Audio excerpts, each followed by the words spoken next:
merci encore pour tout ce que tu fais en particulier ici et merci de cette invitation.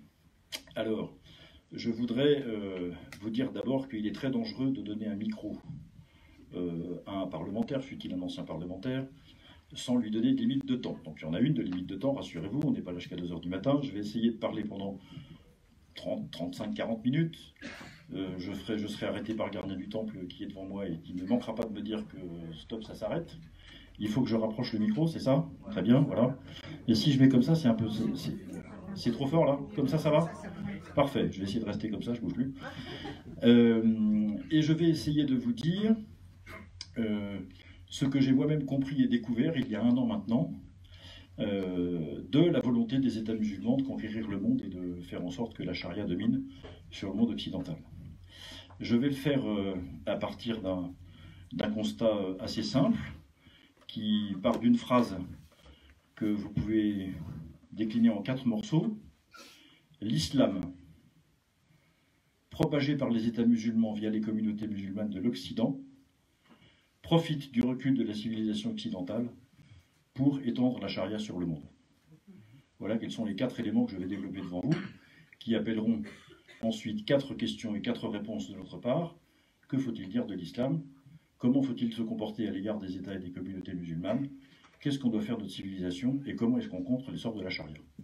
Quand j'aurai fini ça, il sera 3 h 10 du matin et nous pourrons entamer tranquillement les questions et la soupe à l'oignon viendra après. Un petit élément d'histoire sur cette affaire. Il y a 1 an, presque jour pour jour, j'étais en train de lire un livre d'une universitaire libanaise qui s'appelle Lina Mour Nehmé, que je vous conseille d'ailleurs. Ça s'appelle Tariq Oubrou, Dalil Boubaker et Tariq Ramadan, ce qu'ils vous cachent. C'est édité chez Salvatore, c'est un excellent éditeur, c'est un excellent livre, et en fait elle décortique la mise en œuvre de la taqiyya, la fameuse dissimulation des chiites dans le monde occidental par ces autorités musulmanes. Et puis au détour d'une page, je tombe sur la référence à un document qui s'appelle Stratégie d'action culturelle islamique à l'extérieur du monde islamique, en note de bas de page, avec une adresse internet. Les universitaires sont des gens curieux, mon cher Patrick, donc je me précipite sur mon écran et je tape les références. Et je tombe là-dessus. Stratégie de l'action culturelle. Je ne sais pas si je suis dans le champ de la caméra, là, je ne suis pas sûr d'ailleurs. Il faut que je fasse attention. Voilà. Je tombe sur ce document, Stratégie de l'action islamique culturelle à l'extérieur du monde islamique, et je commence à le lire. Et je découvre que ce document-là est adopté il y a 18 ans, en novembre 2000, dans une assemblée qui se tient à Doha, au Qatar, par les 57 États qui composent l'Organisation de la coopération islamique, tous les États islamiques musulmans, qu'ils soient sunnites, chiites, arabes, africains, asiatiques, enfin c'est tous, unanimement, y compris nos amis algériens, marocains, tunisiens, saoudiens, émiratifs, tout le monde. Et que ce document, finalement, fait un diagnostic de la présence des communautés musulmanes en Occident, et affiche très clairement son intention, puisqu'il est écrit dans une de ces pages que les États musulmans veulent installer, je cite, une civilisation de substitution en Occident, fin de citation, et que par ailleurs, alors là je l'ouvre parce que cette phrase-là est plus longue et je ne l'ai pas complètement apprise par cœur, mais je ne vais pas vous en priver. Voilà, je lis. Il s'agit, je cite, d'investir en science et en connaissances et préparer les outils qui nous servent à construire une société islamique pure et saine, en harmonie avec sa nature, et conformément à l'instinct naturel humain d'une part et aux bases de la démocratie européenne d'autre part. Voilà quel est le but de ce document, affirmé par les États islamiques eux-mêmes, adopté, c'est pas très grave, ça peut attendre, adopté à l'unanimité par ces 57 États, et publié il y a 18 ans, diffusé sur Internet, accessible dans les 3 langues officielles de cette organisation, l'arabe, l'anglais et le français. Ce document est donc, c'est pas une étude d'un intellectuel isolé qui aurait dit « Tiens, qu'est-ce qu'on pourrait faire en Occident ?» Ça n'est pas une énième explication de la philosophie politique fondatrice de l'islam. C'est un plan stratégique d'action extrêmement concret, piloté par l'intégralité des États musulmans, sunnites et chiites confondus, pour faire en sorte que l'islam s'installe comme civilisation de substitution en Occident. Voilà quelle est l'intention. Évidemment, quand j'ai lu ça, je me suis dit, là, il y a un truc quand même, parce que c'est pas anodin quand même, comme ce serait une divagation d'intellectuels supplémentaires, on n'y apporterait pas plus d'intérêt que ça. Mais là, vous avez bien compris que c'est un document politique, c'est un document officiel, émanant d'une organisation officielle, qui a pignon sur rue, qui est représentée dans toutes les organisations internationales, et qui est l'autorité de régulation et de concertation des États musulmans du monde entier. Alors, ce plan stratégique, il s'enracine d'abord dans l'islam comme tel. Je dis tout de suite que, j'y reviendrai d'ailleurs à la fin de mon propos, je distingue, au moins encore pour un moment, l'islam comme doctrine, comme projet politique, comme système global religieux, social et politique d'un côté, de la manière dont les musulmans le vivent au quotidien d'un autre côté. Il y a forcément une distance. Tous ceux qui pratiquent une religion, un système intellectuel, des convictions, connaissent cette distance qu'il y a entre ce qu'ils essayent de vivre et ce qu'ils croient. C'est la condition humaine qui veut ça. Ce qui m'intéresse ici, c'est la cohérence du projet politique qu'est l'islam.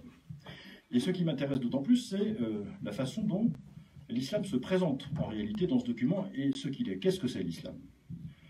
On veut nous faire croire que c'est d'abord une religion de tolérance, de paix, d'amour et tout ce qui s'ensuit.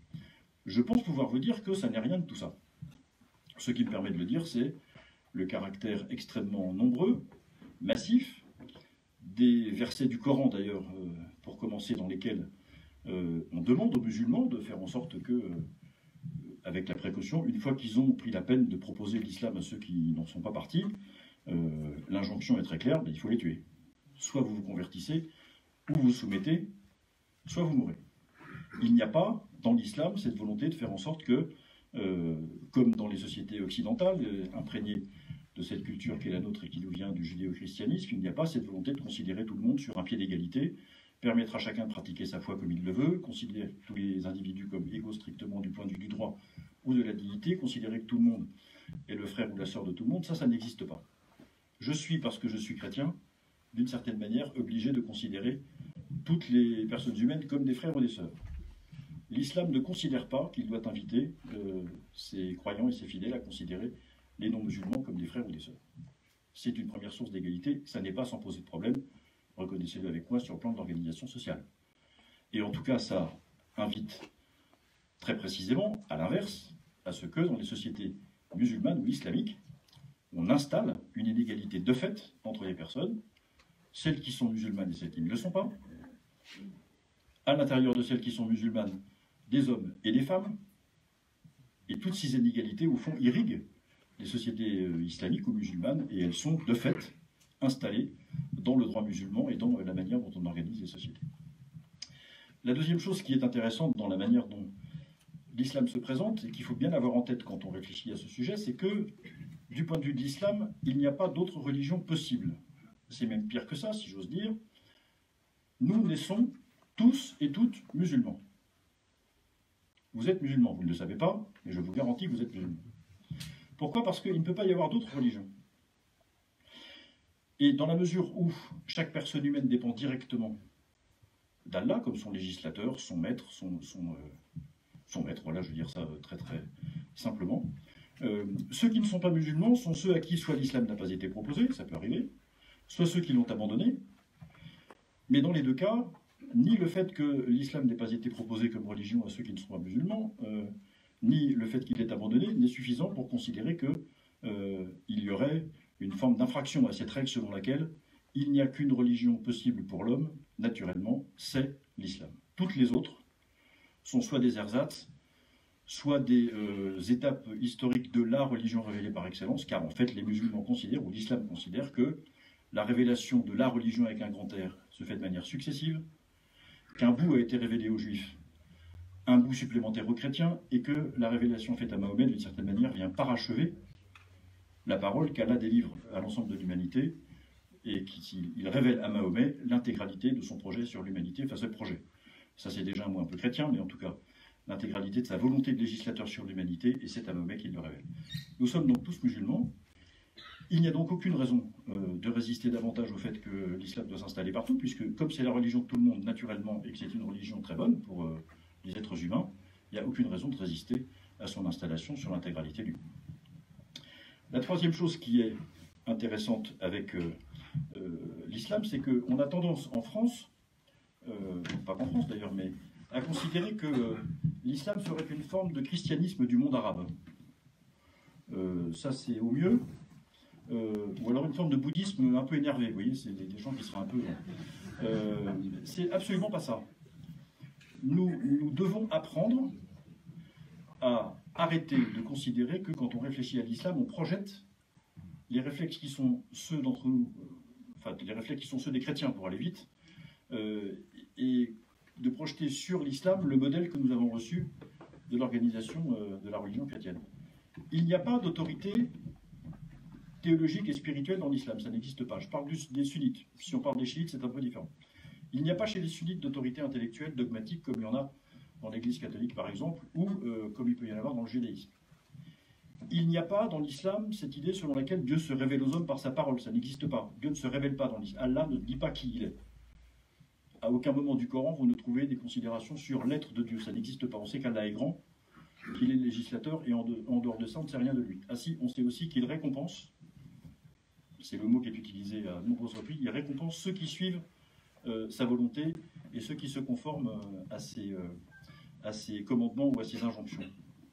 Mais une des erreurs que l'on fait sur l'islam précisément dans ce contexte, c'est en projetant notre compréhension de la religion avec le modèle mental du christianisme, alors on est amené à faire la distinction qui est tout à fait célèbre et que vous connaissez tous entre d'un côté l'islam tout court et d'un autre côté l'islam politique, en sous-entendant que le premier serait acceptable alors que le second ne le serait pas. Cette distinction est inconnue des musulmans. Il n'y a pas d'islam d'un côté et l'islam politique de l'autre côté pour un musulman. Il y a l'islam tout court. L'islam est par essence politique, parce qu'il est par essence global, et que pour un musulman, l'idée selon laquelle une initiative législative pourrait venir de l'homme en dehors des commandements de Dieu, ça n'existe pas.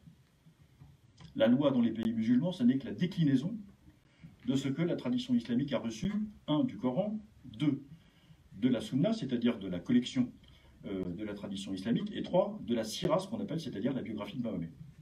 En dehors de ça, il ne peut pas y avoir d'initiative législative, par exemple, ou d'organisation de la cité pour les hommes. C'est pas possible. Parce qu'il n'y a pas de séparation du politique et du religieux, alors que nous sommes baignés, nous, de cette séparation, et comme j'ai eu l'occasion de le dire dans un débat constitutionnel, vous vous rappelez la réforme de la Constitution sur la binationalité, c'était un des grands succès du président Hollande dans le mandat précédent.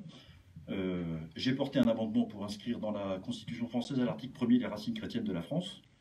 Le ministre de l'Intérieur Cazeneuve s'est levé de son banc pour me dire « Monsieur le député, on ne peut pas faire ce que vous dites parce que ça serait contrevenir au principe de la laïcité. » J'ai repris le micro pour lui répondre en disant « Monsieur le ministre, vous devriez savoir que si la France vit sous le régime de la laïcité, c'est parce qu'un jour le christianisme a inventé cette idée de séparation du religieux et du politique. Si le christianisme ne l'avait pas fait, ça n'existerait pas.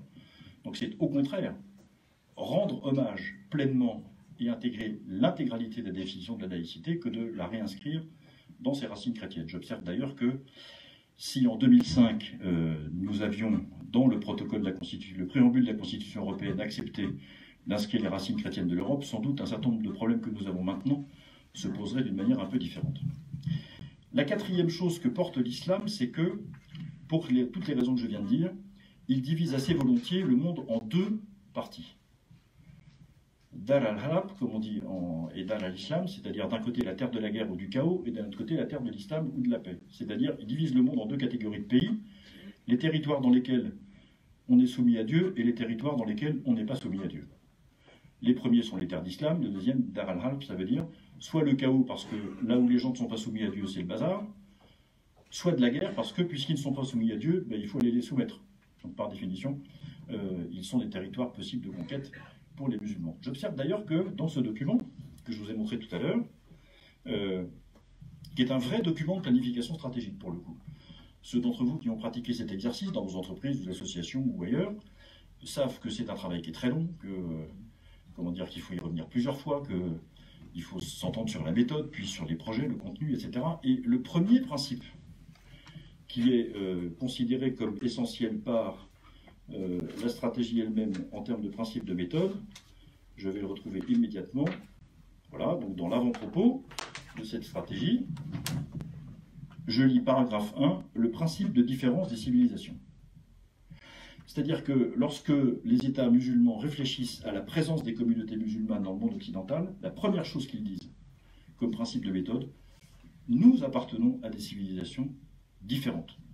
Ces civilisations sont irréconciliables, elles s'opposent sur des principes qui sont absolument pas compatibles, et alors que nous-mêmes, nous hésitons sans cesse sur le point de savoir quelle est notre civilisation, comment doit-on la traiter, qu'est-ce qu'on doit en faire, est-ce qu'on la transmet ou est-ce qu'on ne la transmet pas. Pour eux, il n'y a aucune hésitation possible. Leur civilisation, c'est l'islam, ils ont le devoir de la transmettre et de la propager, et il n'y a pas de débat. Ils assument la confrontation, pour ne pas dire le choc des civilisations. Vous vous rappelez du débat après les attentats de 2001 en France sur le fameux livre de Huntington sur le choc des civilisations. Eux l'assument, nous ne l'assumons pas. Ça nous place d'une certaine manière dans un conflit qu'on pourrait appeler asymétrique, puisque nous ne partons pas au combat ou au feu dans une large mesure avec les mêmes armes.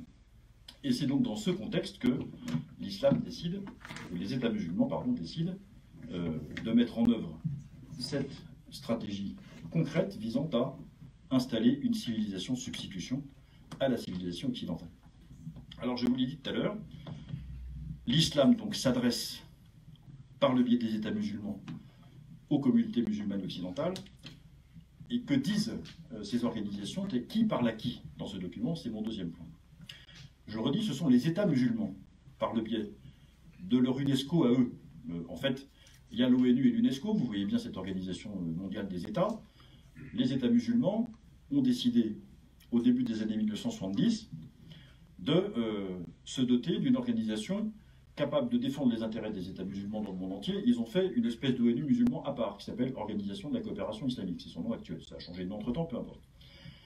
Et cette organisation de la coopération islamique a fait comme l'UNESCO, c'est-à-dire qu'au bout de quelques années, elle s'est dotée d'une UNESCO islamique qui s'appelle ISESCO. I comme Islam, organisation pour le développement, pour organisation islamique pour la science, l'éducation et la culture, comme bien l'UNESCO pour l'ensemble des États du monde. Et c'est cette ISESCO qui a travaillé à ce document, qui l'a publié. 17 ans de travail. 17 ans de travail. Première réunion en France. Où ça en France? Réponse à Château-Chinon. Pourquoi Château-Chinon? Pas parce que c'était le siège de François Mitterrand, mais parce que c'est là que se trouve le centre de formation des frères musulmans, historiquement. L'Institut des sciences et des études de l'homme, ISEH, vous avez sans doute entendu parler de cet organisme vivace, se trouve à Château-Chinon, et la première réunion de préparation de ce document s'est tenue en France, dans ces locaux. Ce document-là est directement inspiré de la doctrine des frères musulmans. Vous voyez ce que sont les frères musulmans? Je ne détaille pas, on pourra y revenir dans les questions tout à l'heure. Organisation qui a théorisé par un certain nombre de ses intellectuels dans les années 60 les premiers plans de conquête de l'Europe et qui irrigue, comme les intellectuels de la bande en quelque sorte, c'est le foyer à pensée intellectuel un peu par excellence de beaucoup de communautés musulmanes. Ils sont très puissants dans beaucoup de pays, ils sont répandus un peu partout et ils sont exactement déterminés par la volonté de faire triompher l'islam dans l'ensemble du monde, comme je l'ai dit tout à l'heure. Ils ont largement inspiré ce document de la stratégie culturelle islamique. D'ailleurs, ils ne s'en cachent à peine. Cette stratégie culturelle est fondée, je vous l'ai dit d'abord, sur cette idée qu'il y a des différences irréductibles de civilisation. C'est-à-dire qu'on n'est pas dans une démarche de dialogue possible avec la civilisation occidentale, ce qui n'aurait pas de sens. On est dans une démarche de conquête, très clairement. Pourquoi? Parce que il ne peut pas y avoir de valeur pour un musulman d'une civilisation dans laquelle, au fond, on ne respecte pas, grosso modo, le fait religieux et la personne humaine. C'est impensable pour un musulman. Dialoguer avec une civilisation qui propose ça, c'est-à-dire la nôtre, avec un regard très négatif porté sur notre civilisation ou son état, d'ailleurs non sans raison, j'y reviendrai, c'est impossible. Ça n'entre pas dans le schéma mental et dans les obligations d'un croyant musulman. Donc, on s'affronte, et puis le meilleur gagne d'une certaine façon. Troisième élément, ce document est intéressant parce qu'il y a une vingtaine d'années maintenant, quand il est publié, il fait état d'un certain nombre de crises rencontrées par les communautés musulmanes occidentales. Et il y a beaucoup d'inquiétudes qui se propagent dans ce texte sur le fait que le contact des communautés musulmanes occidentales avec le mode de vie occidental, en fait, produirait un affadissement de la capacité de ces communautés à transmettre leur foi aux générations qui viennent. Alors il y a des choses assez curieuses parce que, à plusieurs reprises, ce document de la stratégie dénonce ce qu'il appelle l'attrait du monde occidental, attrait qui est, comment dire, aux yeux des communautés musulmanes d'Occident, évidemment quelque chose d'appétible pour le coup. Mais jamais il ne se pose la question de savoir pourquoi ce mode de vie occidental pourrait être attrayant pour les communautés musulmanes. On pourrait dire par exemple les libertés individuelles, l'accès facile à la consommation, des rapports sociaux fondés sur l'égalité. Alors je sais qu'on en fait ce qu'on en peut en France et que tout n'est pas parfait, et dans les pays occidentaux bien sûr, mais globalement, on a plutôt envie de vivre chez nous que de vivre dans un certain nombre d'États musulmans. Je parle pour moi, je suppose que pour vous, ça ne doit pas être loin d'être la même chose, mais nous savons pourquoi. J'observe aussi, d'ailleurs j'avais déposé dans ce sens une motion à l'Assemblée nationale qui n'a jamais vu le jour, que beaucoup des gens qui fuient les conflits du Proche-Orient vont non pas en Arabie Saoudite, ni dans les Émirats Arabes Unis, ni au Qatar, si jamais on voulait bien les y accueillir, ce que je ne crois pas d'ailleurs. Enfin, ils viennent plutôt en Europe qu'ailleurs, et là aussi, il y a quelques raisons à cela. Ça, c'est un danger aux yeux des États musulmans, encore une fois, d'affaiblissement de ces communautés occidentales, et donc de l'intégralité de la communauté. Ça, c'est le deuxième point essentiel pour comprendre l'islam, c'est la force de la communauté est telle qu'on ne peut pas penser l'islam autrement qu'en voyant l'intégralité de la communauté des croyants comme à la fois une forme de mère nourricière, de force protectrice, de contrôleur social, c'est tout ça à la fois, ce qu'on appelle l'Ummah, ce qui veut dire grosso modo la communauté. Alors, je ne fais pas de débat linguistique sur le sujet, mais globalement ça.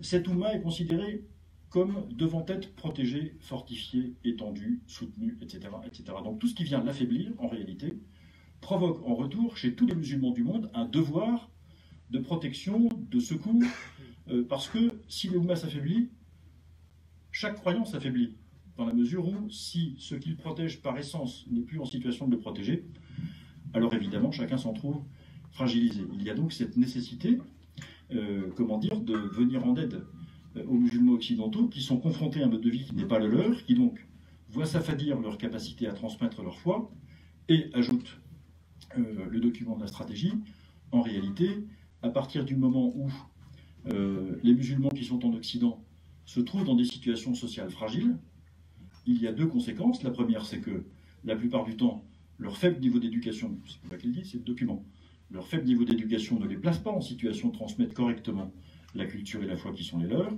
Et deuxièmement, ils sont obligés de considérer comme des urgences, non pas la transmission de cette foi, mais la survie sur le plan social et sur le plan matériel. Et donc, petit à petit, à cet affadissement dû au contact avec la civilisation occidentale, s'ajoute un certain nombre de faiblesses dans la capacité de transmettre soit l'énergie mentale, soit les moyens matériels de le faire. Et donc, il y a une source d'inquiétude pour les États musulmans, qui sont les premiers à considérer que, bien sûr, la protection, l'extension et la fortification de la communauté est également leur responsabilité. Ça va sans dire.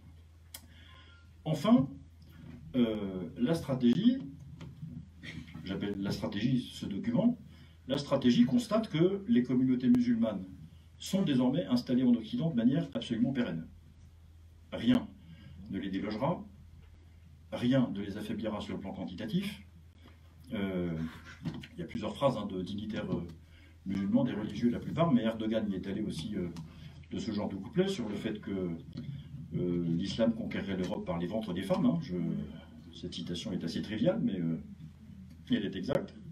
Et donc, la présence pérenne de ces communautés oblige aussi ces États à faire en sorte que, ils s'occupent des musulmans qui sont en Occident, pas pour les faire revenir, mais pour les conforter là où elles sont.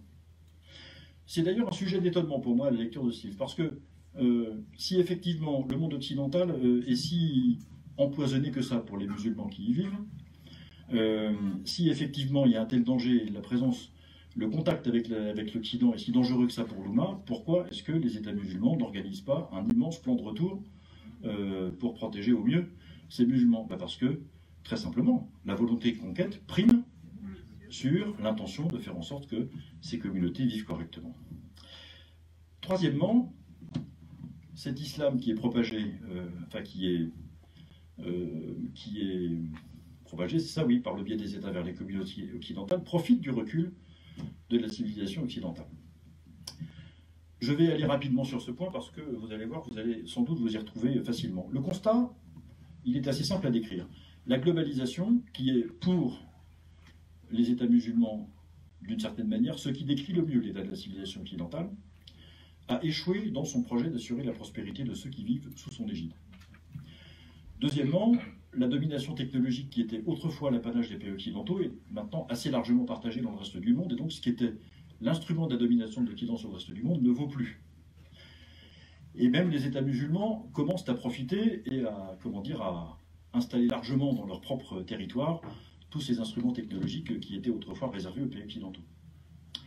Et donc cet échec de la civilisation occidentale laisse en face de l'islam qui lui est puissant, qui lui est cohérent, qui lui est capable d'assurer le bonheur de ceux qui vivent sous son égide, parce que c'est la religion par excellence, la religion naturelle, en dehors de laquelle il n'y en a pas, excellente, etc., etc., etc., se trouve donc devant une espèce de vide qu'il suffit de combattre de manière organisée pour le combler.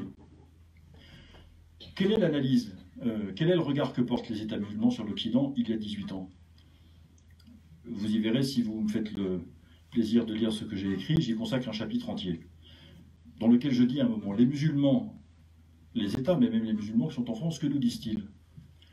On ne sait pas vivre dans un pays qui bafoue les autorités et les institutions. On ne sait pas vivre dans un pays qui méprise l'autorité parentale et le devoir de transmission des parents vers les enfants, qui laisse ses enfants consommer de la pornographie, de la drogue et de l'alcool à qui mieux mieux, qui ne sait plus faire la différence entre le bien et le mal. Même le président du comité d'éthique a déclaré qu'il ne savait pas quelle était la différence entre le bien et le mal. Je ne sais pas si vous voyez où on en est. Ce serait n'importe qui d'autre, ça ne me surprendrait pas. Le président du comité d'éthique, je suis un petit peu plus inquiet, pardonnez-moi. Bref, et on ne sait pas vivre non plus, nous musulmans, disent-ils, dans un pays qui a pour projet, ou un ensemble qui a pour projet, d'éradiquer la religion purement et simplement de la sphère publique et de la confiner dans la sphère privée. Nous, musulmans, nous ne savons pas vivre dans ce monde, qui par ailleurs marchande absolument tout, y compris maintenant jusqu'aux enfants, puisque en rentrant chez vous ce soir, vous pourrez acheter pour 25 000 $ un bébé sur Internet comme vous le voulez. Il suffit de passer un coup de téléphone et de faire un truc de carte bleue, ça va très très vite. Nous, musulmans, nous ne savons pas vivre là-dedans. Et vous ne pouvez pas nous demander de faire comme si nous étions contraints de vivre sous ce régime, parce que nous ne voulons pas. Et parce que nous ne voulons pas, eh bien nous allons petit à petit installer dans ce vide humain que représente la civilisation désormais telle qu'elle se présente à nous, notre civilisation à nous, qui, elle, respecte l'autorité, respecte les institutions, sait faire la différence entre le bien et le mal, etc., etc., etc., etc. Et donc, à partir de là, ce renoncement massif, pas définitif, parce que si je croyais que c'était définitif, je ne serais pas devant vous, ce renoncement massif de l'Occident à son propre modèle de civilisation provoque deux réactions chez ceux qui vivent à son contact. Un, une réaction de rejet, et deux, évidemment, la volonté de remplacer ça par quelque chose qui ressemble à quelque chose. Pardon de cette répétition, mais vous comprenez ce que je veux dire. Il s'agit donc, quatrièmement, de cet islam donc s'adresse aux communautés occidentales par le biais des États musulmans et profite de recul de la civilisation occidentale, quatrièmement, pour installer la domination de la charia sur l'Occident. Qu'est-ce que c'est que la charia? On va dire, pour faire simple et rapide, j'y reviendrai dans les questions si c'est nécessaire, la charia c'est l'islam. Tout ce qu'est l'islam peut être résumé à la charia, et tout ce qu'est la charia est évidemment contenu dans l'islam. Il y a presque une relation d'équivalence entre les deux. Pourquoi? La charia, on va dire, c'est la loi fondamentale. C'est, dans la langue arabe d'origine, charia, ça veut dire c'est la voie qui mène jusqu'à l'oasis. C'est la piste qu'il faut suivre pour trouver de l'eau. Ce qui, pour des tribus nomades qui vivent dans le désert, est quand même pas un détail. Donc c'est la voie du salut, de la survie dans une large mesure, la charia. Et quand on transpose ce mot dans l'organisation politique, la charia, c'est la façon dont on organise la société pour que chaque personne qui y vit puisse trouver son chemin facilement vers la survie, c'est-à-dire vers Allah. Cette charia, elle s'enracine dans trois éléments, je le répète, je le disais tout à l'heure. 1, le Coran. 2, la tradition, c'est-à-dire les faits, tout ce que les témoins de la vie de Mahomet et les commentateurs officiels ont dit de ce qu'avait dit Mahomet. Et troisièmement, la biographie, c'est-à-dire, grosso modo, une forme d'imitation des faits et gestes de Mahomet qui sont traduits dans des documents reconnus par un consensus d'intellectuels à la fin du IXe siècle et constitués avant que les musulmans se voient interdits purement et simplement de réinterpréter leurs sources et de les questionner Vous avez entendu parler de cette affaire de porte de l'interprétation fermée autour du Xe siècle. C'est exactement comme ça que c'est passé. Ces textes sont figés depuis cette époque.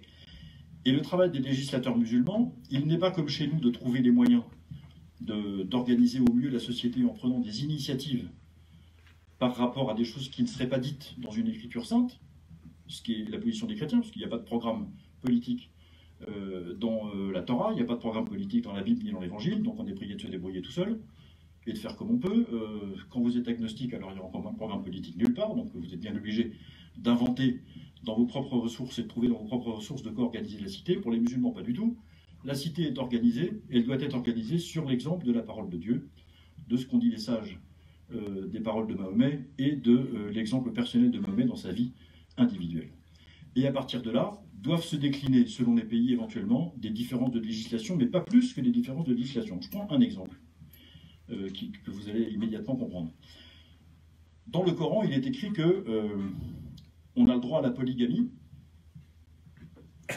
Le prophète, d'ailleurs, s'est taillé la part du lion, puisque lui, il peut avoir énormément d'épouses. Hein. Il y a une révélation qui a été faite spécialement pour lui, pour dire qu'il avait le droit d'en avoir plus que 4, alors que le Coran dit qu'on peut avoir jusqu'à 4 femmes, mais à la condition qu'on soit capable de les traiter de manière équivalente. Sinon, il ne faut pas en avoir plusieurs. Alors, il y a là une question qui se pose pour le législateur d'un État musulman. On a le droit d'avoir combien de femmes dans mon pays? Alors, il constate que la porte est ouverte jusqu'à 4, si j'ose dire. Et donc, en fonction des pays, on va purement et simplement interdire la polygamie. Dans d'autres pays musulmans, on va l'autoriser. Ou alors on va l'autoriser sous condition. Il y a quelques pays qui disent que si un mari veut prendre une deuxième femme, il lui faut l'autorisation de la première. Dans d'autres cas, il n'y a pas d'autorisation de la personne, le mari le fait tout seul et il se débrouille. Dans d'autres cas, il n'a pas le droit d'en prendre plus qu'une. Alors après, on a théorisé aussi les modalités de répudiation, etc. Enfin, il est la chose, c'est très organisé, vous inquiétez pas, il se débrouille très bien. Mais grosso modo, le travail législatif dans l'islam se limite à ça. Essayer de trouver les voies et moyens de décliner concrètement dans une législation les choses conformément à la lettre, pas l'esprit, à la lettre de ce qui est indiqué dans l'ensemble de la tradition musulmane. Et selon que vous êtes plus ou moins proche de l'intégrité, ou pour ne pas dire de l'intégrisme de la lettre initiale, eh bien vous appartenez à telle ou telle école juridique. Il y a 4 grandes manières d'interpréter, enfin d'écrire la loi dans les pays musulmans en fonction de leur proximité ou de leur distance au contraire avec l'intégralité de la lettre. Donc cette charia, elle est quand même malgré tout intégralement inspirée du Coran. Et la question qui peut se poser, c'est qu'au fond, lorsque dans cette écriture qui est révélée par les musulmans, nous avons à faire face à des injonctions à la violence, la nécessité, par exemple, pour le devoir pour les musulmans, comment dire, de soumettre, de réduire en esclavage d'une certaine manière, c'est la dimitude, on en parlera dans les questions sans doute. Tous ceux qui ne sont pas croyants, d'abord c'est ce qui se passe dans tous les pays musulmans, d'une manière ou d'une autre, et on voit très bien que, en définitive, la vraie différence qu'il y a, la vraie question qu'il faut se poser, c'est comment les musulmans qui vivent en France, eux, accueillent-ils ce genre d'injonction?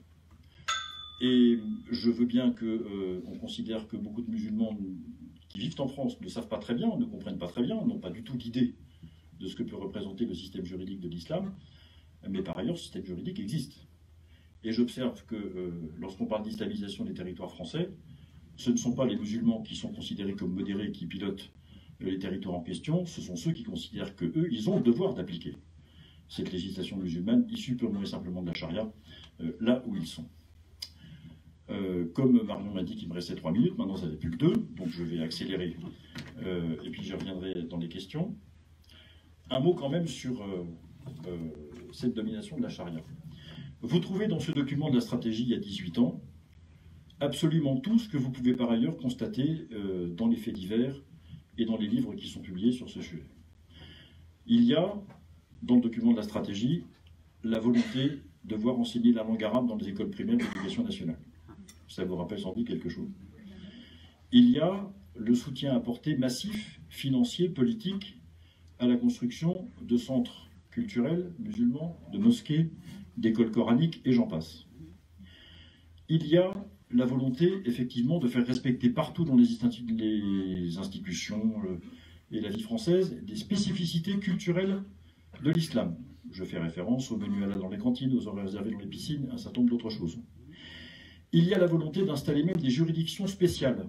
Entendez par là, faire venir des imams, si nécessaire de l'étranger, pour faire en sorte que les conflits internes à la communauté musulmane soient arbitrés par une justice immanente, indépendante de la justice institutionnelle française. Autrement dit, ce document porte en lui-même comme une forme d'étape intermédiaire un projet qui est absolument d'essence communautariste, qui va jusqu'à la séparation, et qui n'hésite pas à le dire. D'ailleurs, quand on regarde ce qui se passe en Angleterre, dans certains territoires, nous y sommes, de manière quasi affichée.